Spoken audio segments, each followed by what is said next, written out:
Hai murid-murid, jom kita mulakan pelajaran kita pada hari ini. Tema 6, alam sekitar dan teknologi hijau. Unit 16, alamku sayang. Hari ini kita akan belajar membina ayat dengan menggunakan kata ganda. Murid-murid boleh buka buku teks jilid 2 muka surat 28. Apakah yang dimaksudkan dengan kata ganda? Ya, kata ganda ialah perkataan yang diulang atau digandakan secara penuh, separa, berentak dan berimbuhan. Contoh kata ganda penuh ialah baju, baju. Separa pula lelangit. Kuih muih ialah berentak. Gunung ganang pun kata ganda berentak. Kata ganda berimbuhan ialah melambai-lambai. Imbuhan awalannya ialah me. Sekarang kita baca petikan kata ganda ini. Tajuk parkir di hutan lipur Bukit Wang, Jitra, Kedah. Pengunjung-pengunjung tidak dibenarkan memandu masuk kenderaan masing-masing ke hutan lipur Bukit Wang. Peraturan ini bagi memastikan kawasan mandi-manda di Bukit Wang bebas daripada pencemaran asap.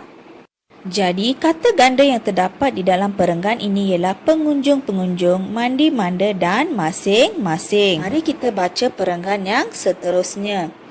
Asap daripada kenderaan yang lalu lalang di situ telah dikenal pasti sebagai satu daripada punca pencemaran di kawasan hutan lipur Bukit Wang. Penduduk tempatan telah bersama-sama membina tempat parkir di luar kawasan hutan lipur Bukit Wang. Aktiviti gotong royong itu mengambil masa berbulan-bulan, tetapi hasilnya amat membanggakan. Penat lelah para penduduk sudah berbalas. Kini, kawasan Bukit Wang bebas daripada asap kenderaan. Udara di situ semakin bersih dengan pepohon menghijau. Beburung dan rerama terbang dari dahan ke dahan. Ikan-ikan kecil berenang-renang di dalam sungai yang jernih. Oleh itu, diharap agar semua pengunjung terus mematuhi peraturan-peraturan yang ditetapkan.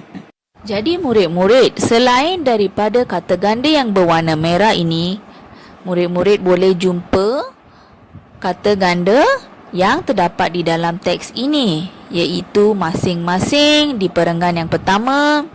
Perenggan kedua, kamu jumpa gotong royong.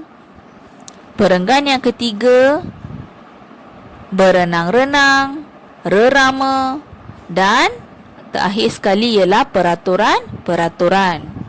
Baiklah, sekarang cikgu hendak kamu buat latihan di dalam buku aktiviti jilid 2 muka surat 30. Murid-murid dah bersedia?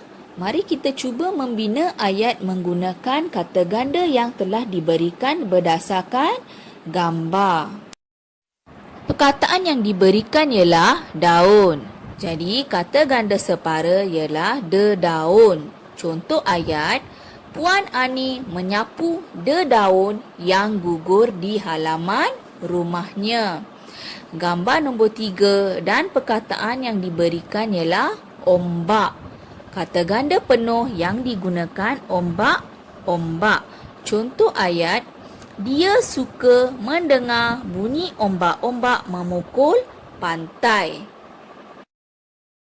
Gambar yang keempat dan perkataan yang diberikan ialah batu. Jadi, kata ganda penuh di sini ialah batu. Contoh ayat, Encik Ahmad meletakkan batu-batu kecil di sepanjang laluan masuk ke taman bunganya. Gambar yang kelima, Dan perkataan yang diberi di sini ialah rumput. Jadi, kata ganda berentak, rumput rampai. Contoh ayat, Zali memotong rumput rampai yang tumbuh liar di perkarangan rumahnya. Gambar nombor 6, gunung. Kata ganda berentak gunung, ganang. Contoh ayat, udara di kawasan desa itu sungguh nyaman kerana dikelilingi oleh gunung ganang. Baiklah murid-murid, cikgu berharap murid-murid dapat membina ayat menggunakan kata ganda dengan betul. Selamat menjawab, selamat belajar.